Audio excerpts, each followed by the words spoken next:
믿습니다. 오늘 말씀을 통해서 나 그리고 너희라는 제목으로 함께 말씀을 나누겠는데요. 한 가지 제가 먼저 퀴즈를 하나 드리겠습니다. 여러분 아시는 분은 빨리 말씀을 해주시고 모르시는 분은 가만히 계시면 됩니다.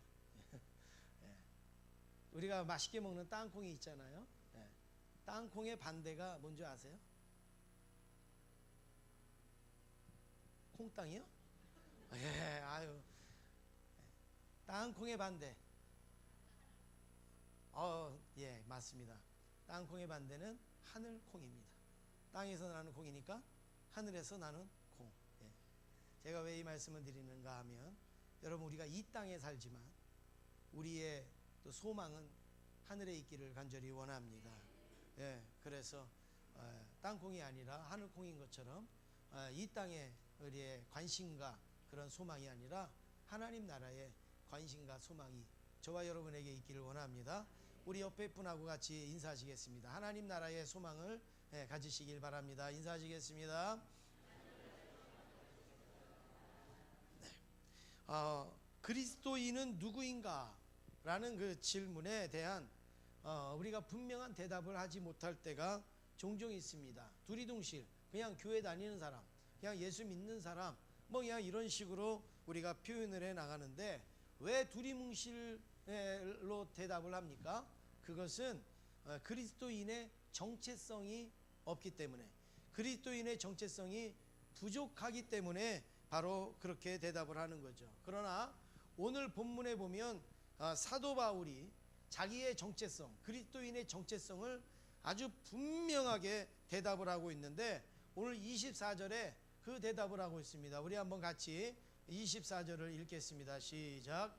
나는 이제 너희를 위하여 받는 괴로움을 기뻐하고 그리스도의 남은 고난을 그의 몸된 교회를 위하여 내 육체에 채우노라. 네.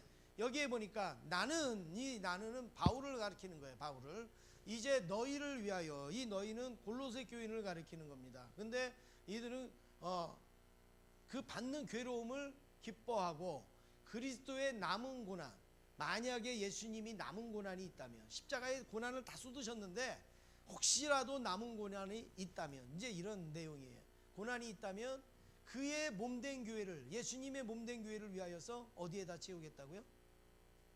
내 육체에. 만약에 주님이 남긴 고난이 있다면 그 고난을 누구에게 채우겠다고요? 내 육체에. 너의 육체가 아니에요. 너의 육체. 옆에 있는 사람의 육체가 아니라 누구의 육체요? 내 육체에 채우노라. 사도 바울은 바로 이런 고백을 하고 있습니다. 다시 말해서 그리스도인의 정체성이 무엇이냐 하면은 그리스도인은 나하고 그리고 너희 이것을 일반적으로 뭐라 그러냐면 모든 그리스도인이라 이렇게 말하는 거예요. 그런데 오늘 이 말씀에 구체적으로 말씀에는 누구를 가리키는가 하면 골로새 교인을 가르치고 있는 거죠. 그러면 이 지금 여기서 말하는 바로 이게 무엇이냐면 그리스도인이다 이거예요. 그리스도인. 이게 한마디로 그리스도인인데 그리스도인은 무엇인가 하면 내게 복을 채우고 내게 은혜를 채우고 내게 뭐 이걸 채우는 게 아니라 내 육체에 누구의 고난을 채워요? 예수님의 남은 고난을 내 육체에 채우고자 결심한 사람들, 작심한 사람들, 이런 사람들이 바로 그리스도인인 줄로 믿습니다. 그래서 여러분 내 육체의 고난을 채우려고 작정한 사람하고 하나님의 은혜만을 누리려고 작정한 사람하고는 여러분 교회의 생활 자체가 다른 거죠. 그래서 내 육체에 그리스도의 고난을 채우려고 한 사람은 내가 자리를 앉아도 또 남들이 좀 불편하게 생각하는 자리에 더 앉을 것이고 내가 일을 해도 남들이 더 하기 싫은 일을 하게 될 것이고 내가 뭘 해도 인정받지 못하고 어두운 데 있는 일들을 더 찾아서 행하지 않겠습니까? 그래서 우리 이 그리스도인의 이 정체성이 우리에게 중요하다는 겁니다. 그러면 이 정체성을 알기 위하여서 우리가 한 세 가지 정도를 살펴보길 원하는데요. 첫 번째는 우리는 흑암의 권세에서 옮겨진 자예요. 어디에서 옮겨졌다고요? 흑암의 권세에서. 우리는 찬란한 광명에서 온 자들이 아니에요. 우리는 영광스러운 곳에서 온 자들이 아니라 흑암의 권세에서 옮겨진 자예요. 우리 골로새서 오늘 1장 우리 앞에서부터 봐야 되는데 제가 뒤에만 읽었는데 13절을 한번 우리 같이 읽으시겠습니다. 13절입니다. 그가 우리를 흑암의 권세에서 건져내사 그의 사랑의 아들의 나라로 옮기셨으니. 예, 보세요. 그가 우리를 어디에서 건져냈어요? 흑암의 권세에서 건져냈다. 그리고 그의 사랑의 아들의 나라로 옮겨 주셨다라고 말씀을 하고 있습니다. 여기에 이 권세, 흑암의 권세, 어두움의 이 권세는 명분상의 권세가 아니에요. 그냥 말로만 권세가 아니에요. 예를 들어서 여러분 네로 황제라는 사람이 대단한 권력을 누렸지 않습니까? 이 네로 황제가 권력이 대단했어요. 그런데 여러분하고의 관계는 어때요? 아무 관계도 없어요. 누가 네로 황제 얘기했다고 여기서 무서워할 사람이 누가 있어요? 그러나 그 당시 사람은 무서워했단 말이에요. 그게 왜 그런가 하면 우리는 지금 형식적인 관계고 그들은 바로 실질적인 관계이기 때문에 무서웠다라는 사실이죠. 오히려 우리는 지금 대통령의 권한이 약해졌지만 그래도 우리한테는 대통령이 우리한테는 더 권한이 있지, 네로 황제가 우리한테 더 권한이 있는 게 아니라는 거예요. 그래서 여기서 말하는 그 권세라고 하는 것은 엑수시아라는 거예요. 엑수시아, 헬라어로 엑수시아다 이렇게 말합니다. 이 엑수시아는 뭐냐면 형식적인 게 아니라 실질적으로 행사하는 힘, 실질적으로 나타나는 그 권세, 이것을 가르쳐서 엑수시아. 그러니까 우리는 실질적으로 어둠 속에 갇혀 있었다라는 거예요. 실질적으로 그냥 말로만 죄악에서 어둠 속에서 이렇게 우리가 고백하는 게 아니라 진짜 우리는 어둠 속에서 오늘 흑암의 권세에 붙잡혀 있었던 자들인데 우리들을 어디래요? 하나님의 영광의 나라로, 하나님의 구원의 백성으로 우리를 옮겨 주셨다라는 사실입니다. 그래서 이 권세는 예수님도 이 권세라는 엑수시아라는 단어를 많이 쓰셨는데 언제 쓰셨는가 하면 예수님이 마태복음 28장 18절에 보니까 하늘과 땅의 모든 권세를 내게 주셨으니 이랬어요. 하늘과 땅의 모든 권세를 내게 주셨다. 이때 쓴 단어가 엑수시아라는 단어고, 또 마태복음 10장 1절에도 보니까 예수님이 12제자를 전도하라고 막 둘씩 보내잖아요. 그럴 때 예수님이 그들에게 뭘 주셨는가 하면 더러운 귀신을 쫓아내며 모든 병과 모든 약한 것을 고치는 권능을 주시니라고 말할 때에도 바로 엑수시아라는 단어를 썼는데 이거는 형식적인 게 아니라 뭐예요? 실질적인 권세. 여러분 예수 믿으면 하나님이 능력을 주십니까? 안 주십니까? 예수님 믿으면 하나님이 은혜를 주십니까? 안 주십니까? 세상을 이길 힘을 주십니까? 안 주십니까? 형식적입니까? 실질적입니까? 실질적.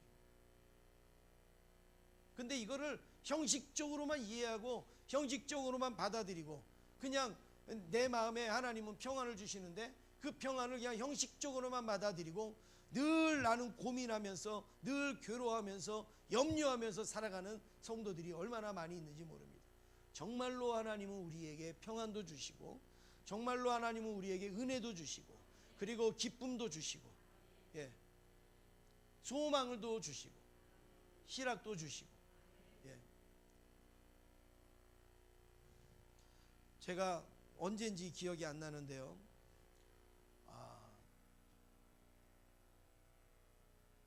하루 종일 그때가 아마 대신방 때였던 것 같아요. 대신방 때. 그런데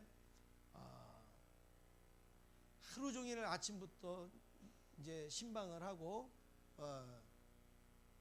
제가 부교육자 때 신방을 가끔 말씀드린 분 있잖아요. 한 14가정을 이제 하루에 신방을 하는데 한 10가정 정도 하면은 사람 몸이요 이렇게 붕 떠 있는 것 같아요. 몸 안에 있는지 몸 밖에 있는지 이게 구분이 잘 안 가요. 그래서 신방을 다 마치고 그리고 이제 집에 이제 이렇게 들어가려고 딱 하는데요. 전화가 띠리링 오는 거예요. 전화가 띠리링 오는데 전화를 받았더니 그 다음 주에 약속이 되어져 있는 약속이 있었는데 왜 안 오세요? 그러는 거예요. 저보고. 목사님 왜 안 오세요? 그래서 뭘요? 그랬더니 오늘 저녁에 약속이 돼 있다는 거예요. 분명히 저는 그 다음 주로 알고 있었는데 오늘 저녁에 약속이 돼 있다는 거예요. 완전히 막 몸은 지쳐가지고 몸 안에 있는지 몸 밖에 있는지 모르고 있는데, 그리고 이제 집에를 들어가려고 하는데 깜깜한 밤이 돼서 전화가 와서 오늘 약속이 있다를. 여러분 어떻게 돼요? 그래서 알았어요. 예, 제가 빨리 갈게요. 그리고서 이제 차를 이렇게 끌고 가는데 여러분 진짜 몸이요, 이게 너무 힘든 거예요. 그리고 아니 왜 다음 주를 해놓고서 왜 오늘 이렇게 해가지고 왜 나를 이렇게 고생시킬까? 막 이런 이 생각에 막 마음이 막 너무 힘들어요. 근데요, 갑자기 하나님 말씀이 탁 생각이 나는 거예요. 성령의 열매는 오래 참음과 자비와 양선과 이러면서 뭐가 있어요? 희락. 희락이라는 이 단어가 탁 생각이 나는 거예요. 그 상황에서 성령의 열매는 희락이라. 근데 지금 내가 지금 희락하게 생겼냐고, 지금 내가 기쁘게 생겼냐고. 막 그 순간에요, 그 운전하는 그 순간에 그게 막 머릿속에서 왔다 갔다 하는 거예요. 여러분, 하나님의 말씀은 실질적이잖아요. 실질적이잖아요. 네, 형식적인 게 아니잖아요. 그런데 그런 순간에 희락할 수 있겠냔 말이에요. 그런 순간에 기뻐할 수 있겠냔 말이에요. 그런데요, 갑자기요, 제 마음속에 기쁨이 오는 거예요. 막 기쁨이 오는 거예요. 그래갖고 제가 어떻게 한 줄 아세요?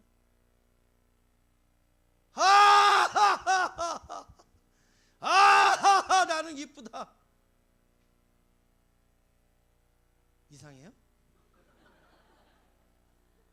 할렐루야, 나는 기쁘다. 그리고서 막 웃으면서 그 집까지 갔는데요, 진짜요, 몸은 기쁠 수가 없어요. 몸은 희락할 수가 없는데 심령이 기뻐지더라고요. 심령의 기쁨이 찾아오더라고요. 제가 그때 놀라운 걸 체험했습니다. 우리의 기쁨은 환경에서 오는 게 아니라는 거예요. 우리의 기쁨은 육체에서 오는 게 아니라는 거예요. 하나님이 너 기뻐해야지. 그리고 하나님이 우리에게 기쁨을 주시면 실질적으로 내가 기뻐지는 거, 실질적으로 내가 희락이 되어지는 거. 나는 참을 수 없어요. 나는 도저히 용서할 수 없어요. 그런데 실질적으로 하나님이 나에게 그런 마음을 주시는 거. 여러분, 이게 우리의 신앙에 이런 경험이 있으시길 원합니다. 그래서 제가 가서 딱 하는데 인상 쓰고 들어가지 않았습니다. 다음 주에 뭐 하기로 했는데 그런 말 한마디도 안 했습니다. 아주 기분 좋게, 아주 유쾌하게, 그리고 가서 예배도 드리고 그렇게 은혜를 나누고 왔더니 얼마나 기뻐하고 좋아하는지, 또 저도 제 마음에 얼마나 기쁨이 넘치는지. 제가 말씀드리는 거는 여러분, 형식적인 믿음 갖지 마시기를 바랍니다. 찬송을 우리 호산나 찬양대가 귀한 찬양, 오늘 그 크신 하나님의 사랑 말로 다 증량 못하, 하늘을 두루마리 삼고 바다를 먹물 삼고, 그렇게 찬송할 때 입으로만 찬송하면 형식적인 것이지만 정말로 그 찬송할 때 내 마음이 같은 마음으로 찬송을 하는 은혜가 있기를 원합니다. 기도도 마찬가지고요. 여러분, 봉사하실 때도 마찬가지입니다. 내가 화장실 청소를 막 봉사하는데 우리 교회는 뭐 청소할 사람이 나밖에 없나? 여러분, 그렇게 청소하면 그 청소가 뭐가 되겠어요? 하나님, 내가 주의 전을 내가 청소할 수 있도록 이렇게 나에게 은혜를 주시니 감사합니다. 그리고 여러분, 그 마음의 기쁨과 감사로 그 일을 하면 실질적인 은혜가 우리에게 임하게 되는 줄로 믿습니다. 그래서 여러분, 오늘 우리는 바로 어둠의 권세에 실질적으로 갇혀 있다가 이제는 자유의 권세에 실질적으로 이제 다시 놓이게 되어졌다라는 말씀이죠. 그래서 우리가 왜 어두움 속에 우리는 권세에 잡혀 있었는가, 그거를 살펴보면 첫 번째는 이겁니다. 사상적인 어두움에 우리는 잡혀 있었다라는 거예요. 우리의 그 사상적인 어두움, 이것은 뭐냐면 오류나 무지의 상태를 가리키는 거예요. 내가 모르면, 내가 알지 못하면 그냥 이 사상적인 어두움에 갇힌다는 거예요. 여러분, 저 북한의 동포들을 보세요. 북한의 동포들을 보면 사상적인 어두움에 갇혀 있기 때문에 자유가 뭔지, 또 평화가 뭔지, 민주가 뭔지, 여러분 이런 거를 잘 모르지 않습니까? 이게 바로 사상적인 어두움이에요. 여러분이 잘 아시는 중국의 진시 황제가 있습니다.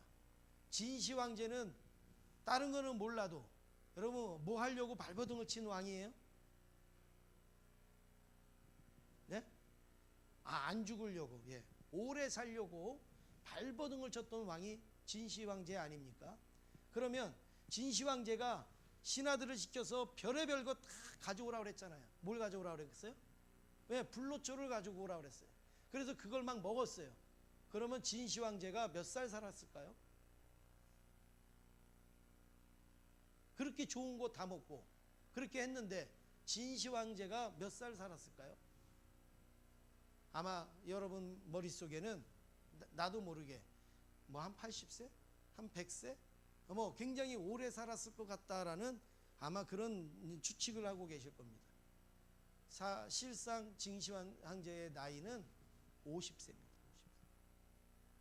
여기 계신 분들, 우리 학생들 빼고 여기 계신 성도님들 평균 나이도 안 돼요.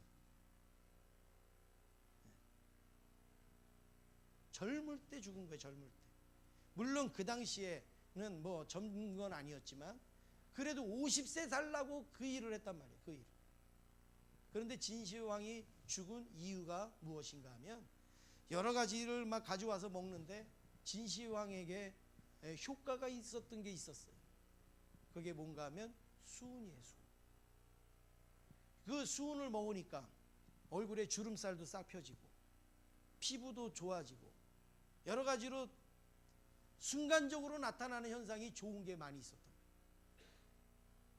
오늘 설교를 이렇게 듣다가 가시면 수은이 좋은 줄 알고 또 가서 수은을 또 많이 드실 수도 있어요. 얼굴 펴진대더라 막 이러면서. 진짜 수은을 먹으면 주름도 펴지고 한대. 그런데 이런 효과가 있으니까 진시황이 뭐예요? 자주 갖고 오라는 거예요. 그래서 그걸 자꾸 먹다 보니까 몸에 뭐가 쌓여요? 수은이 쌓여요. 수은에 중독이 되어져요. 그러니까 나중에 말초신경도 마비가 되어지고 그리고 신경적인 그런 태도와 정신 착란 증세까지 일어나다가 결국에는 수은 중독으로 죽었다라는 하는 그런 문헌들이 나오고 있습니다. 만약에 진시황이 저 수은을 안 먹었다면 50세를 더 살았을지도 모르지 않겠습니까? 그런데 더 살려고 먹다가 그것 때문에 죽었다라는 거예요. 그게 뭐예요? 사상적으로 어둡다는 거예요. 사상적으로 흑암이었다라는 것을 우리에게 보여주는 거예요. 두 번째는 윤리적과 또 도덕적으로 부패했다라는 말씀입니다. 우리가 흑암의 권세에 있었다는 것은 윤리적인 것과 도덕적으로 부패했다라는 걸 말하고 있는데, 여러분 이게 뭐냐면 도덕적인 부패를 말하고 있는 겁니다. 에베소서 5장 11절 우리 한번 화면에 있는데 같이 읽겠습니다. 시작.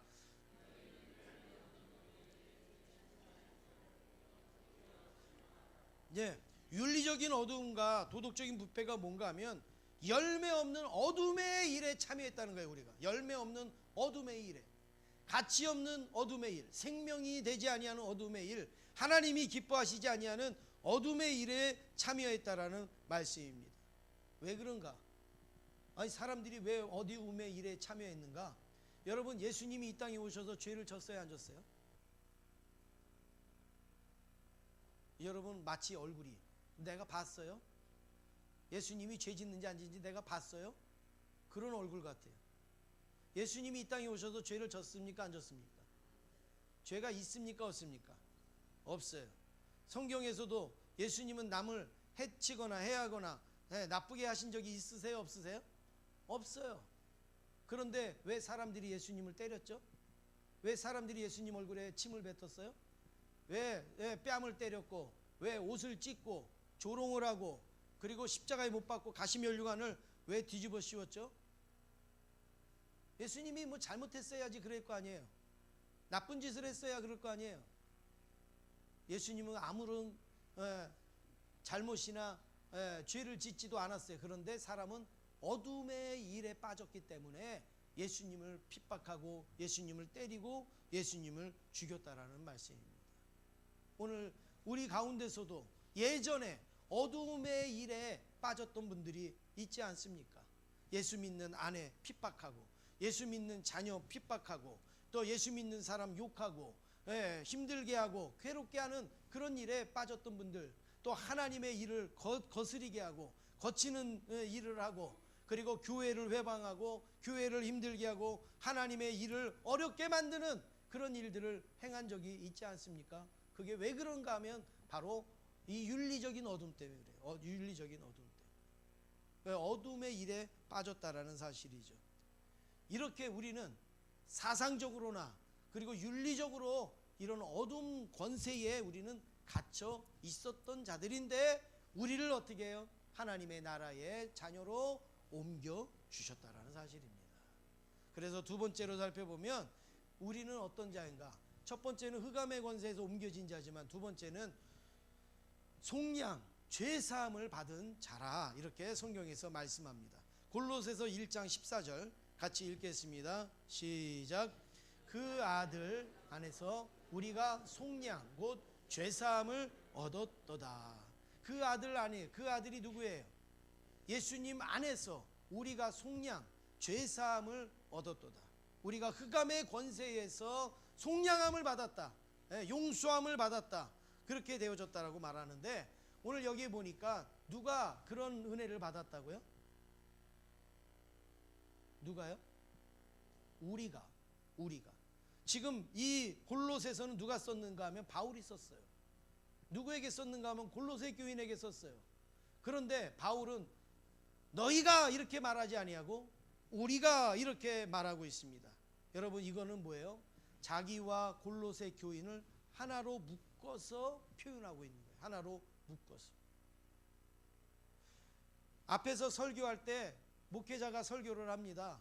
그러면 설교할 때에 여러분 뭐 성도님 이렇게 설교를 해도, 여러분 이 설교는 목사는 전하고 여러분들은 듣고 하는 게 아니에요. 설교는 전하는 자로 듣는 거고 듣는 자로 듣는 거예요. 이해가 가세요? 설교는, 하나님의 말씀은 전하는 사람은 전하면서 듣는 거고 들으시는 여러분은 들으면서 듣는 거예요. 하나님의 음성을. 일방적으로 목회자는 전달하고 여러분들은 듣고 하는 입장이 아니란 말이에요. 목사님은 나 들으라고 오늘 설교했지, 저도 들으라고 설교하는 거란 말이에요. 저도 들으라고. 여러분에게만 들으라고 하는 게 아니에요. 전하면서 듣고 여러분들은 들으면서 듣는 거예요. 오직 우리에게 말씀하여 주시는 분은 하나님뿐이 없다라는 사실입니다. 그래서 바울은 우리라 이렇게 표현을 하는 거예요. 너희 이렇게 표현하지 아니하고 우리라. 그래서 나하고 그리고 너, 우리가 뭐가 되어지는가 하면 교회라 이거예요. 우리가 교회라는 거예요. 그리스도인은 하나님 앞에 죄인이었다가 용서함을 받은 사람입니다. 그런데 용서함을 받을 때에 자기의 공로나 자기의 노력으로 용서받은 사람은 하나도 없어요. 전부 뭐예요? 예수님의 속량으로, 예수님의 은혜로 우리가 구원함을 얻은 것이죠. 그래서 이 속량은 뭐라고 말을 하느냐면 속전이다 이러네요. 속전이 뭐예요? 속량하기 위하여서 지불하는 돈을 가리켜서 속전이라 이렇게 해요. 그러면 예수님이 우리를 속량하기 위해서 지불한 돈이 뭐예요? 그래요. 예수님의 십자가의 보혈, 예수님의 피값으로 우리를 속량해 주신 거예요. 우리의 노력과 공로가 아닙니다. 그러니까 이 교회라는 것은요, 내 노력으로 모인 사람들이 아니에요. 내 공로로 모인 사람들이 아니라 예수님의 피값으로 모인 우리가 전부 다 교회예요. 교회. 이걸 잊으면 안 됩니다. 어느 한 부자가 마차를 타고 마을을 지나가고 있는데 거기에 사람들을 쭉 세워놓고 뭔가 장사를 해요. 뭔가를 봤더니 노예 시장을 열은 거예요. 그래서 사람들을 사고 팔고 하는 거예요. 이 노예는 건강하니까 비싸고 이 노예는 약하니까 싸고 쫙 하는데 이 부자 눈에 누가 띄었는가? 저 노예 한 가족이 띈 거예요. 아빠만도 아니고 엄마만도 아니고 완전히 한 가족을 전부 다 파는 거예요. 전부 다. 그러니까 이 부자가 생각하기를 저 노예 가족이 다 팔려가면 얼마나 괴롭게 살까, 얼마나 어렵게 살까, 그 생각이 하게 되어서 마차에서 내립니다. 그리고 이 가족들이 얼마입니까? 물어봅니다. 그래서 그 값을 자기가 대신 딱 냅니다. 그리고 이제 내가 샀으니까 내가 데리고 갑니다. 그리고 이 가족들을 데리고 이제 자기 집으로 딱 갑니다. 자기 집에 딱 가가지고 종이를 하나 딱 꺼내가지고 거기다가 이렇게 씁니다. 이제 당신 가족은 자유입니다. 행복하게 살아가십시오.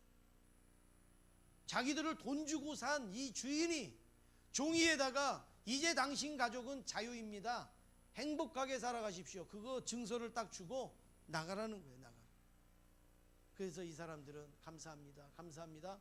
그리고 나가서 사는데 어떻게 살아요? 이제 저렇게 사는 거예요. 노예로 비참하게 살던 사람들이 그 한 사람이 대신 지불해 주니까 어떻게 해요? 저렇게 행복하게 살 수가 있었던 거죠. 여러분, 속량이 바로 저겁니다.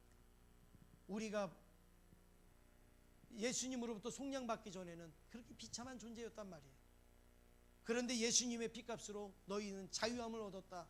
너희들은 평화를 누리고 살아라. 그리고 우리에게 은혜를 내려주셨단 말이에요.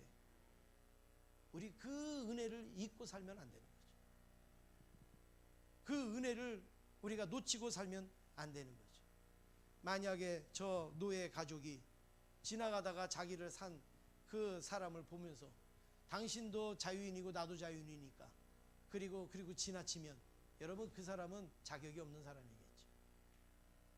그 사람 볼 때마다 감사하고 볼 때마다 고맙게 여기고 여러분 그렇게 해야 되지 않습니까? 오늘 우리가 교회를 구성하고 하나님을 섬깁니다.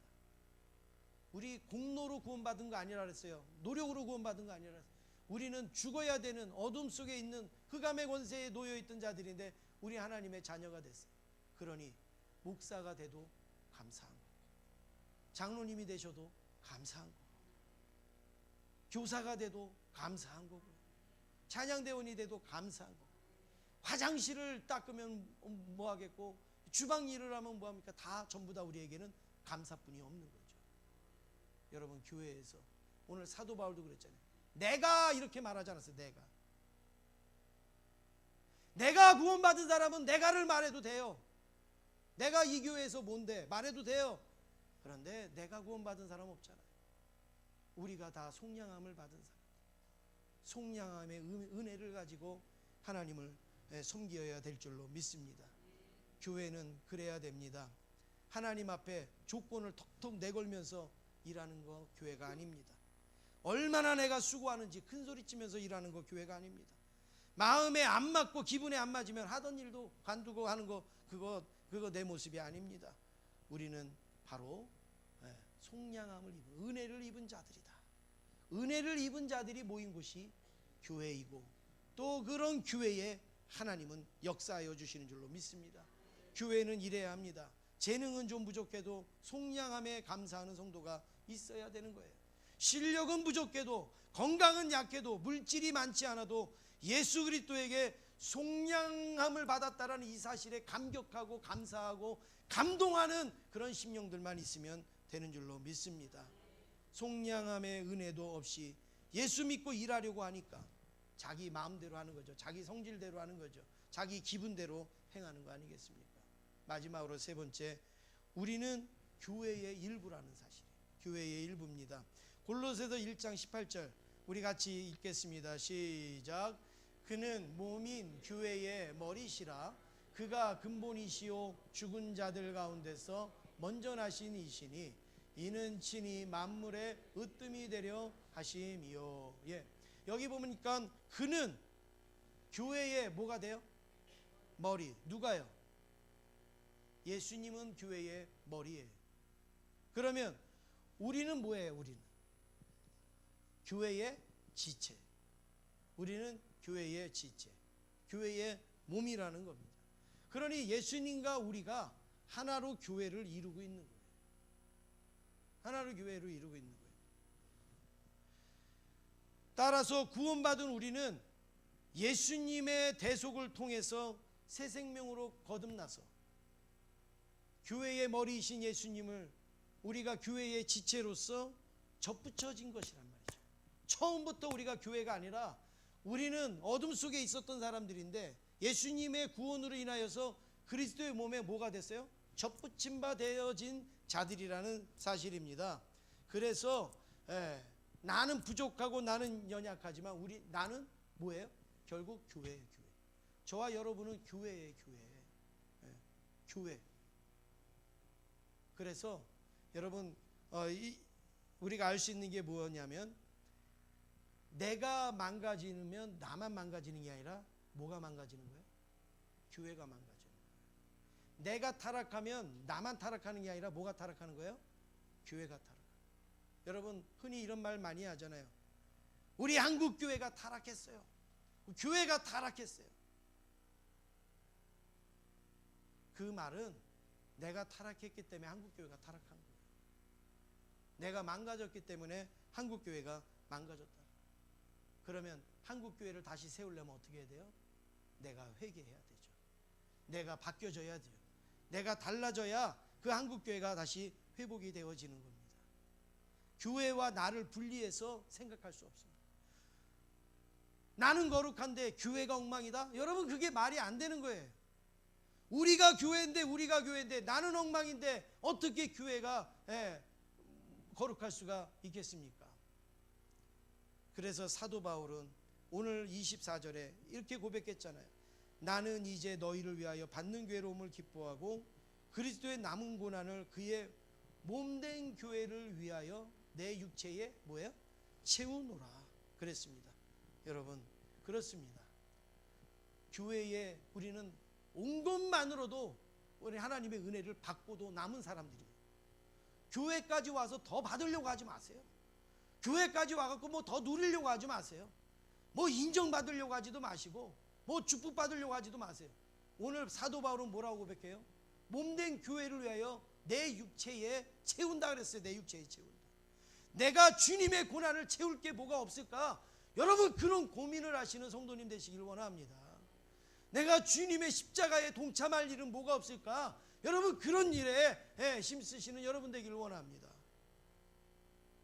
내가 하나님을 믿은 지가 얼마나 됐고 내가 우리 교회에서 봉사한 게 얼만데 나한테 돌아오는 게 뭐고 나를 알아주는 사람은 뭐고 여러분 우리가 이런 고백 이런 말을 할 수 있는 그런 자격 자체가 없는 사람들이란 말이에요.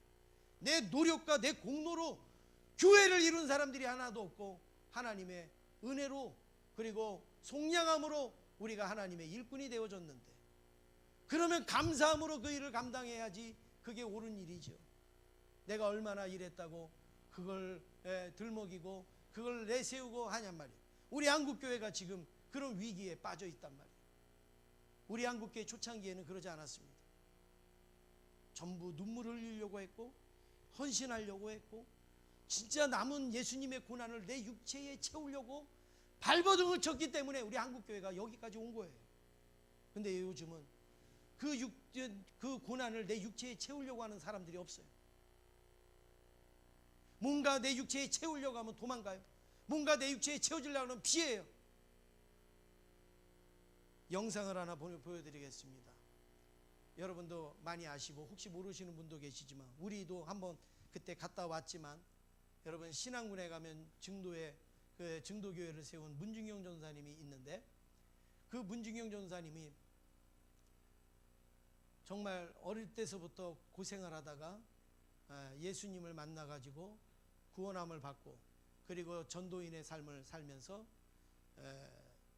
그 신안에 있는 섬을 돌아다니면서 복음을 전했는데 18년 동안 복음을 전했는데 자그마치 그분이 세운 교회가 100여 개의 교회 그분의 영향을 받고 우리나라의 크고 작은 종교 지도자들이나 또 문학이나 또 학자들은 한 100여 명 정도가 되어지는데, 이분은 정말로 정말 말할 수 없는 고생을 다 하다가 나중에는 순교까지 했습니다. 한번 우리 이분의 그 영상을 긴데 제가 아주 짧게 고무신 한 컬레 정도 떨치던 때에 우리 문 전도사님은 고무신을 9컬레 이상 떨쳤다는 이야기가 유명합니다. 그리고 우리 문 전도사님은 또 이 본도에 있는 이 섬만을 이한 목회자가 아니라 딴 섬, 지금 저기 보이는 병풍도 섬도 있습니다만은 그 섬을 이 노두길을 타고 또 배를 타고 건너가셔서 또 복음을 전하셨고요. 지금은 이제 섬마다 연결이 돼서 육주가 되다시피 했습니다만은 화도라고 하는 섬도 그 당시만 해도 뻘을 빠져서 건너가야 되고, 그 후에는 이제 좀 징검다리식 노두가 나아지고, 또 그래서 물때가 하루에 두 번씩 들고 쓰고 하는데, 밀물이 들어올 때 이 물때를 놓치면은 한나절 내 온종일 기다려야 되기 때문에 얼른 갔다 와야 될 그런 급한 마음에 건너가다 중간에서 물이 들어오면은 상당히 어려움도 당한 적이 한두 번이 아니셨다. 그 아픈 한부가 어디가 아프냐 그러면 머리가 아프면 머리를 쓰다듬고 배가 아프면 배를, 대개 이제 그 안차를 때리면서 하는 사람인데, 그분은 할머니가 손자의 배를 이렇게 쓸어주듯이 이렇게 하면서 기도하는 그것이 내 마음에 확 배겨 있는데, 이 자매는 돈도 없고 약도 없고 여기는 병원도 없습니다. 그러니까 하나님이 직접 고쳐주십시오 그러더라고요. 임자면으로 들어가셔서 진리교회를 개척하시고, 그 이듬해에는 증동리교회를 개척합니다. 증동리교회에서 시무하시면서 사옥도에, 지도에, 그리고 아페도에, 고향인 암태면에, 자은면에, 비금면에, 도초면에, 하이면, 신의면, 장산면, 안자면, 팔금면, 이렇게 신안군 14개 읍면을 풍선으로 가는 배를 타시고 다니면서 18년 동안 사역을 하시는데, 18년 동안의 사역에 신안군 일대에 100여 개의 교회를 세우시게 됩니다. 너희들은 할 일이 많으니 꼭 살아서 풀려나야 된다. 전도사님, 이보시오. 이 사람들은 죄가 없으니 풀어주시오. 저 여자가 그 전도부인입니다. 저년은 나를 많이 까는 시암탉 같은 년이다. 저년같이 지독한 반동은 살려두면 안 되지. 죽여버려. 건방진년이 어디서 이래라 저래라 해.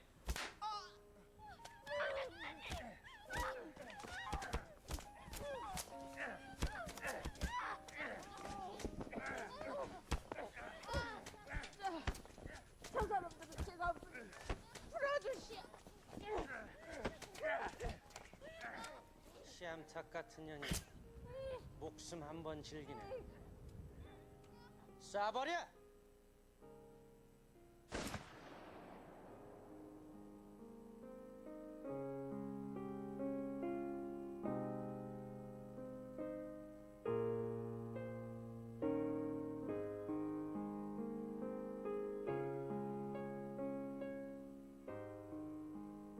꼭 여기다가 창을 대가지고 뚝 이렇게 찢어지고 있었다. 그러니까는 여기를 찢어져도 여기 속골을 안 낳지, 얼마나 소리 지르고서 아픈 게 막 소리 지르니까는 제 차가 어디다 총을 놨냐면, 여기 꼭 여기 엄마한테 여기다 총을 놔서 여기서 피가 흐르고 여기서 피가 흐르고 막 쏟아서 이렇게 남아이로 흑암 보면서 지르는데, 버슴통까지 피가 다 젖어서 옷을 벗길 수가 없어. 그리고 모래사장에다가 그때 칠로 더운 가뭄 때라 더운 때라 모래사장에다 눕혀놓고 꼭 야드렛만에 감당을 하라고 안 해서 꼭 야들에만에 감당하라 해서 갔는데 뱃에서 익어서 시침게 이런 껍데기 다 벗어져 버리다. 문 선생님 얼굴 껍데기 다 벗어져 버리 익어서 뱃에. 그래서 옷도 못 벗길게 이 피하고 옷하고 살하고 딱 합창져 버려서 그래도 조카들이 주먹 칼이 있었던가. 절망에 빠진 한많았던 여자. 그러나 예수로 거듭나 백화파가 향기를 전하듯 그리스도의 향기를 전한 전도 어머니 문중경. 문 전도사가 뿌린 씨앗은 수많은 전도의 열매를 맺었고 그녀의 헌신적인 선교와 순교 이야기는 오늘을 살아가는 기독교인들에게 귀한 교훈을 전하고 있다. 네, 저기에는 빠졌는데요. 문중경 전사님이 순교하기 전에 목포에 이렇게 나가 있는 상태인데 지금 이렇게 그 증도에 성도들이 죽어간다는 소식을 듣고 문중경 전사님이 증도로 들어간다고 그러는 거예요. 그때 이성복 목사님이 조금만 있으면 다 문제가 해결되니까 여기 있으라고 그랬는데 지금 성도들이 죽어가는데 내가 여기 어떻게 있냐고 그리고서 배를 타고 들어가서 저렇게 순교를 했습니다. 저는 이런 생각이 듭니다. 저도 목사고 또 그렇지만 저런 일이 있을 때 나는 교회로 들어가겠는가 아니면 있던 교회에서도 나오겠는가. 우리 한국에는 문중경 전사님뿐만이 아니라 많은 분들이요 저런 믿음으로 저런 육체 그리스도의 남은 고난을 내 육체에 채우겠다고 하는 그런 분들로 지금 한국교회가 여기까지 온 것이지.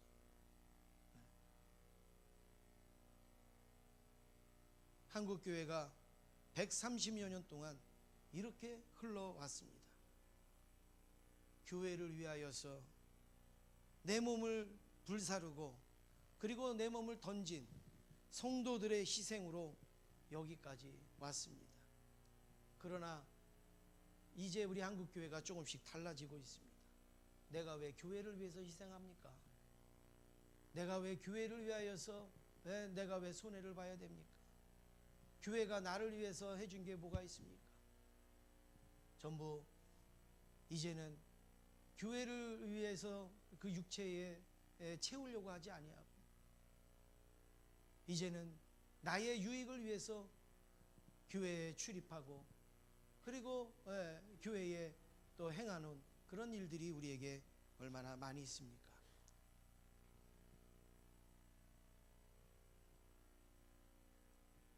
나의 필요에 맞으면 언제든지 버릴 수 있는 교회가 됐고 내 욕구에 내 방법에 맞지 않으면 과감히 던지는 것도 교회가 됐습니다. 교회를 팽개치면서 하나님 사랑한다고 우리는 말하고 영혼을 팽개치면서 영혼을 사랑한다고 말하고 사랑한다고 하면서 우리는 또 사랑하지 아니하는 그런 모습들이 얼마나 많이 있습니까? 사랑하는 성도 여러분, 교회를 부정하면서 나는 거룩하다고 말해서는 안 되는 거예요. 내가 교회의 일부, 나, 너 그리고 우리가 교회를 이루고 있는 하나님의 지체인 줄 믿으시기를 바랍니다. 기도하겠습니다. 하나님 아버지,